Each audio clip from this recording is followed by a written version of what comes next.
Uno के सभी दोस्तों को मेरा नमस्कार। सुब्रत पाल का नमस्कार। आज मैं फिर से कुछ लीगल अपडेट्स या कुछ क्लियरिटी आप लोगों के बीच में देने आया हूँ। मेरे पास लीगल अपडेट्स के लिए कुछ कॉल आए थे, तो उनको कुछ कन्फ्यूज़न था, इसलिए मैंने सोचा कि आप लोगों के समक्ष एक वीडियो बनाऊँ। सबसे पहले मैं आपको बताना चाहूँगा कि मैं भी आप लोगों के जैसा एक एसेट ऑनर हूँ। मैंने भी यूनो से क्लाउड पार्टिकल परचेस किया हुआ है और मुझे अक्टूबर 2024 तक मेरे क्लाउड पार्टिकल का जो किराया है SLB मॉडल के तहत जो हम लोगों ने क्लाउड पार्टिकल ख़रीदा था, उसका अक्टूबर 2024 तक नियमित रूप से हम लोगों को हर महीना नियत समय पर किराया आता रहा है।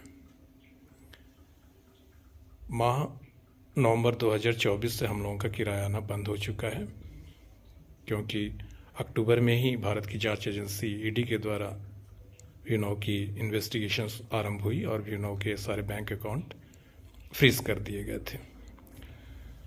और भारत की जांच एजेंसी के द्वारा PMLA कोर्ट में जो चार्जशीट दाखिल हुई थी, उसके आधार पर PMLA कोर्ट जालंधर में कॉग्निजेंस लेकर यूनो के ऊपर मनी लॉन्ड्रिंग का प्रकरण मुकदमा चल रहा था।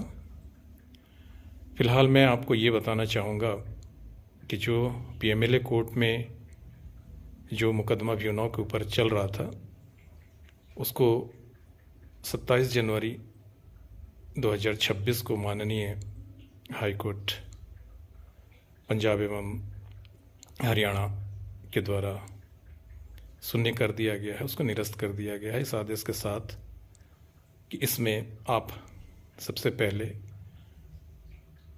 लगे हुए आरोपों के संबंध में आरोपी से उनको जवाब देने का मौका दें, उनसे रिप्लाई लेने का मौका दें और उसके उपरांत ही कानूनी आदेश जारी कर यदि यूनो के ऊपर मुकदमा बनता है तो कानूनी आदेश जारी कर मुकदमा चलाएं। तो फिलहाल जो PMLA कोर्ट में जो मुकदमा चल रहा था वो माननीय न्यायालय हाई कोर्ट के द्वारा निरस्त किया जा चुका है और वर्तमान में PMLA कोर्ट में यूनो के विरुद्ध कोई मुकदमा नहीं चल रहा है। 27 जनवरी को इस आदेश के उपरांत, जैसा कि आप सभी को मालूम है कि सुखी सर ने भी अपने बेल की एप्लीकेशन PMLA कोर्ट में दाखिल कर दी थी 6 फरवरी को, जिसकी हेयरिंग डेट जो थी वो 2 मार्च को थी और 2 मार्च को जज साहब कैजुअल लीव में होने के कारण फिर ये डेट जो है वो 12 मार्च इसी महीने दी गई है। इस बीच डिम्पल मैडम और आरिफ निसार सर की भी बेल की एप्लीकेशन हाई कोर्ट में लगी हुई है, जो कि कल 9 मार्च को उसकी हियरिंग है। पहले ये बेल एप्लीकेशन की हियरिंग ऑर्डिनरी उसमें लगी हुई थी और ये 9 मार्च को अर्जेंट बेस पे लगी हुई है। तो 9 मार्च को जो मैडम और आरिफ सर की जो बेल की एप्लीकेशन अर्जेंट पे की गई है, तो इससे हम सभी यूनो फैमिली के सदस्यों को बड़ी उम्मीदें हैं कि शायद भगवान की कृपा हो तो मैडम और आरिफ सर को बेल मिल सकती है।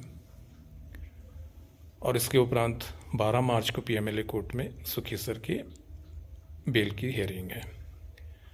जो PMLA कोर्ट में जो कॉग्निजेंस का मामला था, जो कि शून्य है, जिसमें 27 जनवरी को हाई कोर्ट के आदेश के उपरांत PMLA कोर्ट के द्वारा 31 जनवरी को सुनवाई रखी गई थी, लेकिन फिर उसे आगे बढ़ाते हुए वो डेट 24 फरवरी को कर दी गई। उस दिन भी कॉग्निजेंस नहीं लिया जा सका और 24 फरवरी को जो हियरिंग डेट थी, उस दिन भी कॉग्निजेंस नहीं ले जाकर इसे 17 मार्च तक के लिए स्थगित कर दिया गया है। मतलब 17 मार्च तक फिलहाल यूनो के ऊपर PMLA कोर्ट के द्वारा कोई कॉग्निजेंस नहीं है, शून्य है। तो इस स्थिति में हम जितने भी यूनो के एसेट ऑनर हैं, बड़ा लीगली रूप में हम ये राहत महसूस कर रहे हैं कि शायद हमारे सुखी सर, डिम्पल मैडम और आरिफ निसार सर की बेल हो जाएगी। क्योंकि इनके ऊपर अभी फ़िलहाल कोई मुकदमा नहीं चल रहा है और इनका बेल एप्लीकेशन माननीय न्यायालयों में विचाराधीन भी है। और जैसा कि कल जो दोनों केस अर्जेंट बेस पे रखा है, तो हम लोगों को बहुत उम्मीदें भी हैं और हम सभी अभिनव फैमिली के जितने भी एसेट ऑनर हैं जो बहुत कठिन परिस्थिति से, बड़ी आर्थिक तंगी से गुजर रहे हैं, ईश्वर से, परमात्मा से प्रार्थना करते हैं कि इन सभी को जल्द से जल्द रिहा कर दिया जाए। हम लोग माननीय न्यायपालिका से भी अनुरोध करते हैं, इस भारत के प्रधानमंत्री मोदी जी से भी अनुरोध करते हैं कि हम एसेट ऑनर जिनका घर अभिनव की बदौलत चलता था, आज बड़ी आर्थिक तंगी से गुजर रहा है। हम लोगों ने यहाँ बहुत ज़्यादा पार्टिकल खरीदा है और बहुत गंभीर स्थिति में है, तो हम लोगों के ऊपर रहम करते हुए इस प्रकरण को थोड़ा जल्दी से जल्दी निपटाएं। हम लोगों को इस कंपनी के सीईओ के द्वारा ही रेंट दिया जाना है। जब तक वो बाहर नहीं आएंगे हम लोगों को रेंट मिलना मुश्किल है। इसलिए माननीय न्यायपालिका, प्रधानमंत्री महोदय सभी से अनुरोध है कि इस प्रकरण में थोड़ी तेज़ी लाएं, हम लोगों को राहत दें, ताकि हम लोगों का किराया जैसे पहले आता था वैसा ही आता रहे। हम सभी अभिनव को लेकर एक उम्मीद में हैं कि हमारा जो कल है वो बड़ा सुनहरा होने वाला है, बड़ा सुनहरा है। हमारा जो परिवार चलता था इस कंपनी की बदौलत, वो पूर्व की भांति चलता रहेगा। इसी उम्मीद के साथ मैं जितने भी अभिनव के हमारे फैमिली के सदस्य हैं, सबसे यही अपील करूंगा कि भगवान से प्रार्थना करें कि 9 मार्च को डिम्पल मैडम और आरिफ सर की बेल हो जाए और हम लोगों को राहत मिले। धन्यवाद आप सभी को। सुब्रत पाल का फिर से सभी को धन्यवाद।